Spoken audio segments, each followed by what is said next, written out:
আমি নার্গিস আক্তার, সিনিয়র শিক্ষক, বাংলাদেশ নৌবাহিনী স্কুল ও কলেজ। আজকে তোমাদের জীববিজ্ঞান বইয়ের 6ষ্ঠ অধ্যায়ের একটি পাঠ নিয়ে আলোচনা করব। তো তোমরা বইয়ে দেখতে পাচ্ছ আজকের পাঠ আমাদের হচ্ছে হৃৎপিণ্ড।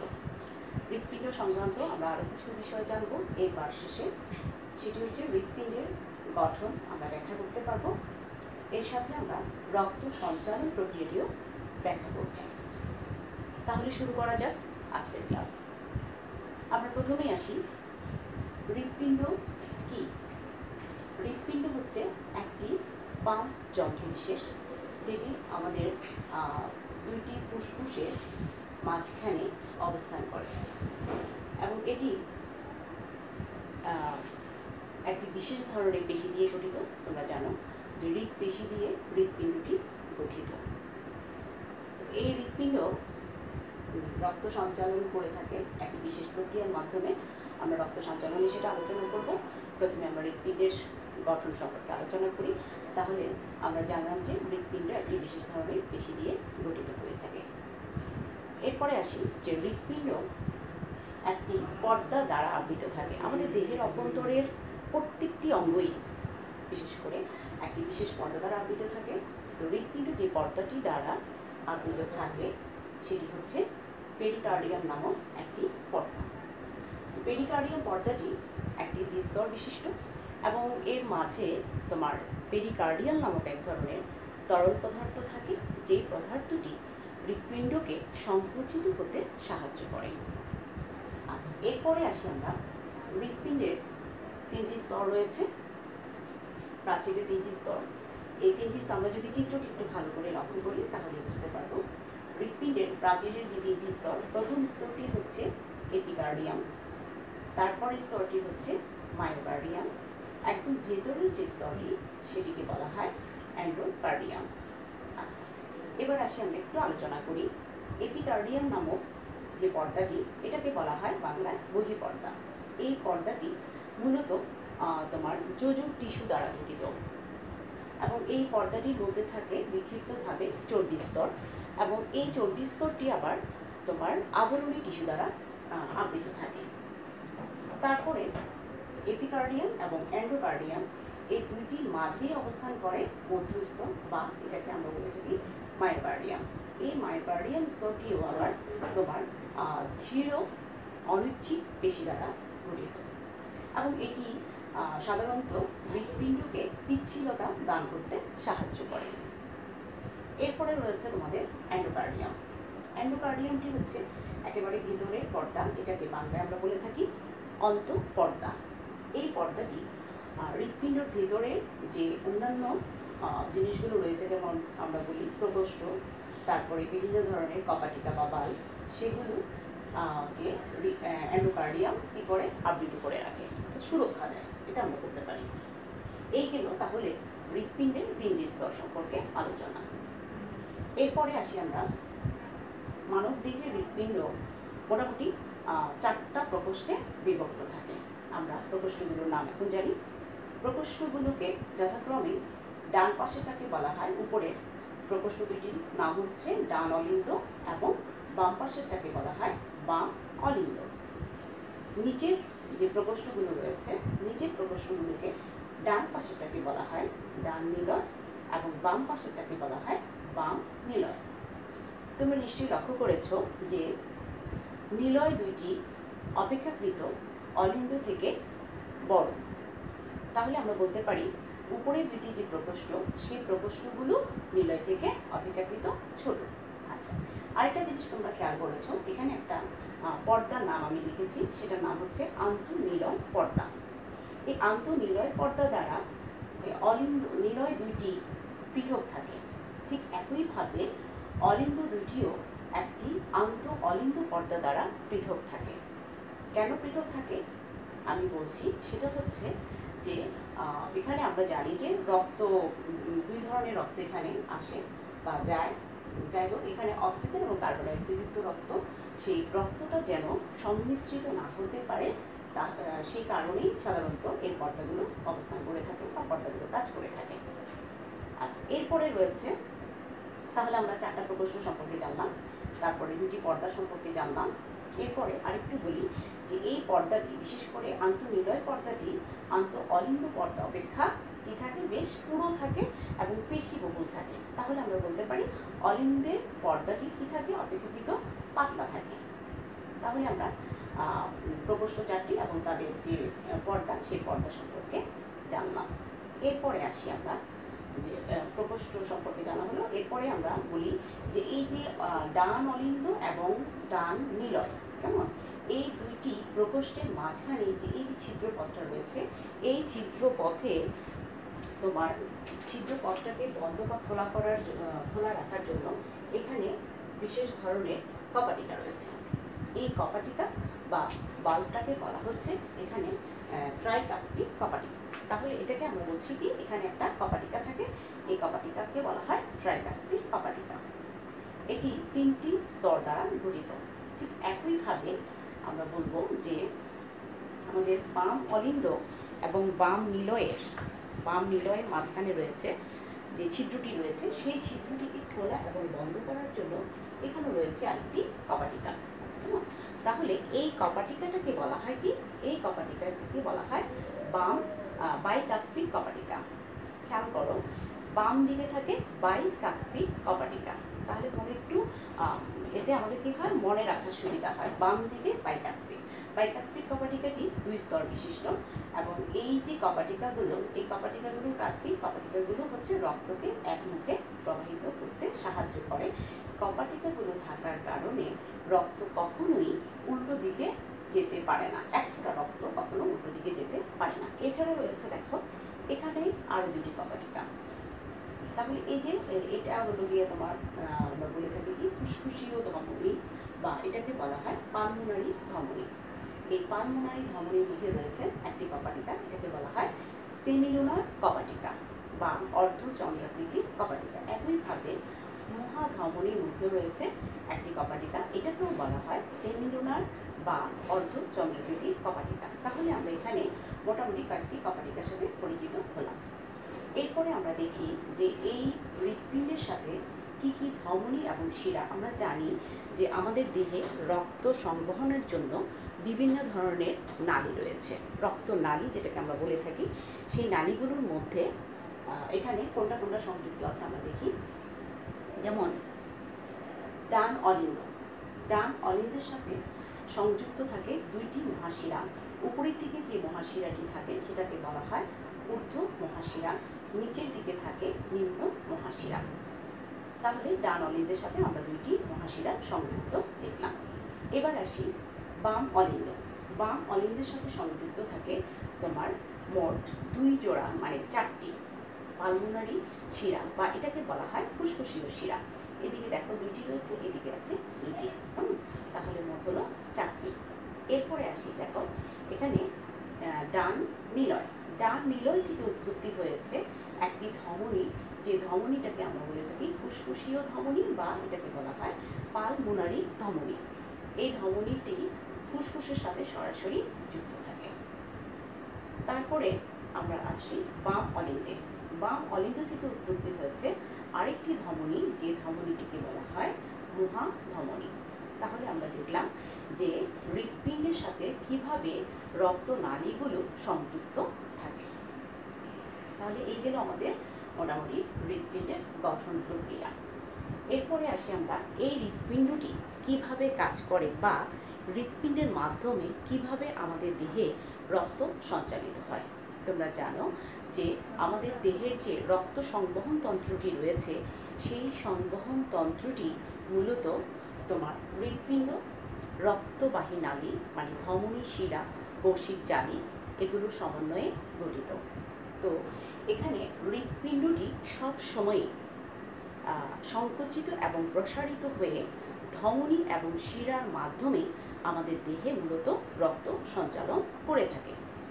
এই যে প্রকোষ্ঠগুলো, অর্থাৎ হৃৎপিণ্ড সংকোচন প্রসারণ বলতে যেটা বোঝানো হচ্ছে সেটা হচ্ছে যে এর যে চারটি প্রকোষ্ঠ রয়েছে, এই প্রকোষ্ঠগুলো কি হয় যে উপরের দুইটি প্রকোষ্ঠ যদি সংকুচিত হয়, নিচের দুইটি হয়ে যায় প্রসারিত। একইভাবে আমরা বলবো নিচে দুটি যখন সংকুচিত হয়, উপরে দুটি হয়ে যায় প্রসারিত। কেমন? তাহলে এই যে প্রকোষ্ঠগুলোর অনবরত সংকোচন প্রসারণ চলতেই থাকে, এটা অব্যাহত প্রক্রিয়া, এবং এই প্রক্রিয়ার মাধ্যমেই মূলত রক্তটা কি হয়, সঞ্চালিত হয়ে থাকে। তাহলে আমরা এখন দেখি যে কিভাবে রক্ত কোথা থেকে আসে এবং কিভাবে সেটা বিভিন্ন নালীপথে সঞ্চালিত হয়ে থাকে এবং সেখানে হৃৎপিণ্ডই বা কিভাবে কাজ করে থাকে। তোমাদের বোঝার সুবিধার্থে আমি এখানে রক্ত সঞ্চালনের অর্থাৎ একটি প্রবাহ চিত্র এঁকেছি। প্রবাহ চিত্রটা দেখে তোমরা সহজেই বুঝতে পারছো আমার মনে হয়। তারপরে তোমাদের বোঝার সুবিধার্থে আরেকটু আলোচনা করছি। দেহ থেকে প্রথমে তোমার মহাশিরার মাধ্যমে, দেহ থেকে কেন বলছি, দেহের মাধ্যমে অর্থাৎ দেহের মধ্যে কিন্তু আমাদের কি বিভিন্ন প্রান্তে ছড়িয়ে ছিটিয়ে আছে কি অসংখ্য কৌশিক জালিকা। কেমন, সেই অসংখ্য কৌশিক জালিকাগুলোর সাথে সংযুক্ত থাকে শিরা, তারপরে উপশিরা, তারপরে হচ্ছে গিয়ে তোমার মহাশিরা, এগুলো সংযুক্ত থাকে, একইভাবে সংযুক্ত থাকে আবার তোমার ধমনীগুলো। ঠিক আছে, তাহলে আমাদের দেহ থেকে অর্থাৎ প্রথমেই যে রক্তটা মানে আসে আমাদের দেহে, সেটি হচ্ছে ঊর্ধ্ব এবং নিম্ন মহাশিরার মাধ্যমে তোমার কার্বন ডাই অক্সাইড যুক্ত রক্ত ডান অলিন্দে আসে। খেয়াল করো, এই যে ঊর্ধ্ব মহাশিরা এবং নিম্ন মহাশিরার মাধ্যমে আমাদের দেহের বিভিন্ন প্রান্ত থেকে কোন ধরনের রক্ত আসে আমি বললাম, সেটা হচ্ছে কার্বন ডাই অক্সাইড যুক্ত রক্ত আমাদের দেহে বিভিন্ন প্রান্ত থেকে আসে ঊর্ধ্ব এবং নিম্ন মহাশিরার মাধ্যমে। তাহলে এখানে ডান অলিন্দে আসছে কি কার্বন ডাই অক্সাইড যুক্ত রক্ত। ঠিক আছে, একই সময়ে আমাদের ফুসফুস থেকে ফুসফুসীয় শিরার মাধ্যমে, তোমরা এখানে দেখতে পাচ্ছ যে ফুসফুসীয় শিরা, সেই ফুসফুসীয় শিরার মাধ্যমে অক্সিজেন যুক্ত রক্ত, ঠিক আছে, অক্সিজেন যুক্ত রক্ত কোথায় আসে, বাম অলিন্দে আসে। তাহলে ডান অলিন্দ এবং বাম অলিন্দ দুইটি কিন্তু একই সময়ে দুই ধরনের রক্ত দ্বারা পরিপূর্ণ হয়ে গেল। ডান অলিন্দ পরিপূর্ণ হলো কার্বন ডাই অক্সাইড যুক্ত রক্ত দ্বারা, আর বাম অলিন্দ পরিপূর্ণ হলো তোমার অক্সিজেন যুক্ত রক্ত দ্বারা। এই অবস্থাটাকে আমরা কি বলছি, এই অবস্থাটাকে আমরা বলছি যে প্রসারণ। প্রসারণকে ইংরেজিতে বলা হয় ডায়াস্টল। ঠিক আছে, তাহলে এরা কোন অবস্থায় আছে, প্রসারিত অবস্থায় আছে। আচ্ছা, এরপরে কি হয়, রক্তটা কোন দিকে যাবে এখন, ডান অলিন্দ থেকে। ডান অলিন্দ থেকে, কারণ আমরা জানি ডান অলিন্দ এবং নিলয়ের মাঝখানে থাকে ছিদ্র। এই যে যেমন এই ছিদ্রটি, এই ছিদ্রের মাঝে থাকে আবার কি এক ধরনের কপাটিকা। কপাটিকাটির নাম মনে আছে, কপাটিকাটিকে আমরা বলেছিলাম ট্রাইকাসপিড কপাটিকা। এই কপাটিকা পথ বেয়ে এখানে রক্ত চলে আসে কোথায়, ডান নিলয়ে। তাহলে এখানে আসতেছে কি কার্বন ডাই অক্সাইড যুক্ত রক্ত চলে আসে। ঠিক একই সময়ে এই দিকেও রয়েছে বাইকাসপিড কপাটিকা, সেই বাইকাসপিড কপাটিকা ভেদ করে এখানে অক্সিজেন যুক্ত রক্ত চলে আসে কোথায়, তোমার বাম নিলয়ে। ঠিক আছে, তাহলে এই রক্তগুলো এখন কি হবে, এখন এই কপাটিকাগুলো কিন্তু বন্ধ হয়ে যাবে, সাথে সাথে বন্ধ হয়ে যায়। কেমন, তো বন্ধ হয়ে গেলে রক্ত কিন্তু উল্টো দিকে যেতে পারে না। তাহলে রক্তটা কোথায় যাবে, এখানে কার্বন ডাই অক্সাইড যুক্ত রক্তটি কোথায় যাবে, আমরা বলেছিলাম যে বাম অলিন্দের সাথে, দেখো ডান এখানে হচ্ছে ডান নিলয়, এই ডান নিলয়ের সাথে সংযুক্ত থাকে কি, সংযুক্ত রয়েছে এখানে ফুসফুসীয় ধমনী। তাহলে এই বাম নিলয়, ডান নিলয় থেকে রক্তটা প্রথমে কোথায় যাচ্ছে, প্রথমে যাবে তোমার এখানে এই ফুসফুসীয় ধমনী, অর্থাৎ এখানে সেমিনোনার কপাটিকা রয়েছে, সেমিনোনার কপাটিকা ভেদ করে কার্বন ডাই অক্সাইড যুক্ত রক্ত চলে যাবে আমাদের ফুসফুসে। ফুসফুসটা দুই খণ্ডে বিভক্ত, তোমরা জানো, ডান এবং বাম ফুসফুস আমরা বলে থাকি। তাহলে কার্বন ডাই অক্সাইড যুক্ত রক্ত এখানে ফুসফুসীয় ধমনীর মাধ্যমে কোথায় চলে যাচ্ছে, ফুসফুসে চলে যাচ্ছে। আচ্ছা, এখন দেখি আমরা বাকি রইল কি অক্সিজেন যুক্ত রক্ত। অক্সিজেন যুক্ত রক্তটা কোথায় আছে, এখন আছে আমাদের বাম নিলয়ে। তাহলে বাম নিলয় থেকে, বাম নিলয়ের সাথে যে ধমনীটি সংযুক্ত আছে সেটা হচ্ছে মহাধমনী। কেমন, তাহলে মহাধমনীর মাধ্যমে এবার সেমিনোনার কপাটিকা ভেদ করে অক্সিজেন যুক্ত রক্ত কোথায় যাবে, আমাদের সারা শরীরে ছড়িয়ে ছিটিয়ে যাবে, সব ছড়িয়ে ছিটিয়ে যাবে আমাদের দেহে। এই দিকেও দেখো তোমরা রয়েছে। তাহলে আমাদের দেহে সব জায়গায় চলে যাচ্ছে কি অক্সিজেন যুক্ত রক্ত। কিসের মাধ্যমে যাচ্ছে, মহাধমনীর মাধ্যমে।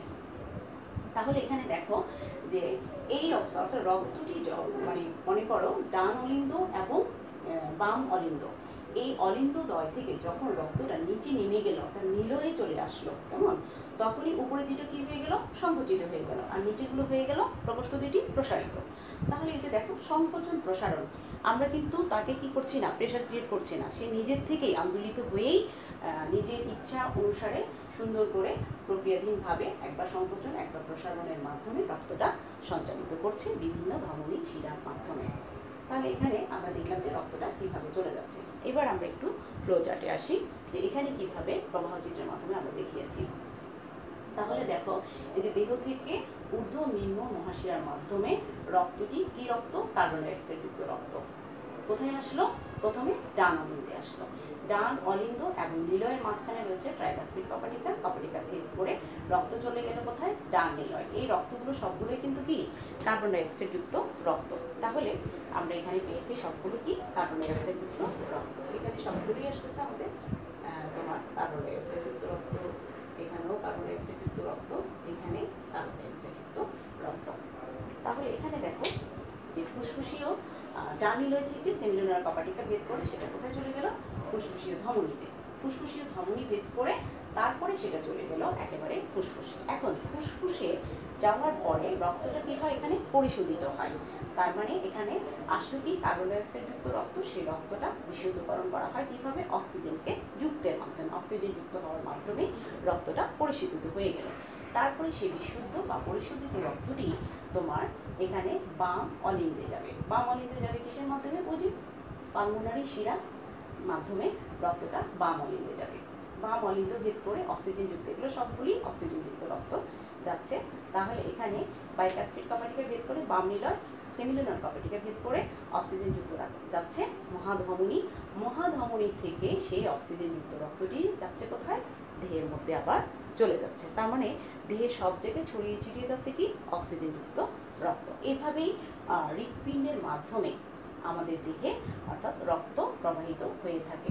আর আমরা যদি বলি যে রক্ত সঞ্চালন কিভাবে হয়, একইভাবে আমরা বলবো যে হ্যাঁ, হৃৎপিণ্ডের মাধ্যমে এভাবেই রক্ত সঞ্চালন হয়ে থাকে।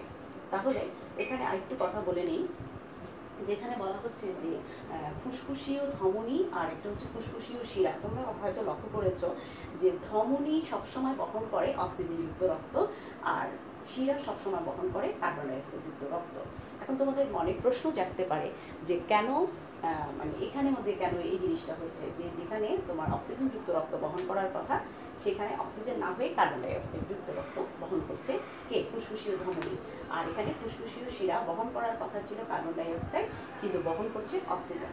তো যার কারণে এদেরকে কি বলা হয়, ব্যতিক্রম ধর্মী শিরা এবং ব্যতিক্রম ধর্মী তোমার ধমনী বলা হয়ে থাকে। এই দুটিকে বিশেষ করে ফুসফুসীয় ধমনী এবং ফুসফুসীয় শিরা, এগুলোকে বলা হয় ব্যতিক্রম ধর্মী ধমনী এবং শিরা। তাহলে আমার মনে হয় আজকের পাঠ থেকে তোমরা হৃৎপিণ্ডের গঠন কিভাবে আমাদের ব্যাখ্যা করতে হবে চিত্রের মাধ্যমে সেটা শিখে নিলে। আরেকটা আমরা জানলাম, সেটা হচ্ছে রক্ত সঞ্চালন কিভাবে হলো বা কিভাবে রক্ত সঞ্চালন হয় সেটা আমরা জেনে নিলাম। তো এখানে তোমাদের জন্য একটি ছোট্ট বাড়ির কাজ আমি দিয়ে দিচ্ছি। বাড়ির কাজটি হচ্ছে তোমরা একটু লিখে নাও, সবাই কাগজ কলম বের করো, বের করে সবাই বাড়ির কাজটি একটু লিখো যে হৃৎপিণ্ডের মাধ্যমে কিভাবে রক্ত সঞ্চালন হয় একটি প্রবাহ চিত্রের মাধ্যমে তা ব্যাখ্যা করো। সবাইকে অনেক অনেক ধন্যবাদ, সবাই ভালো থাকবে। আশা করি আজকের মতো এখানে শেষ করছি ক্লাস। সবাই ভালো থাকবে।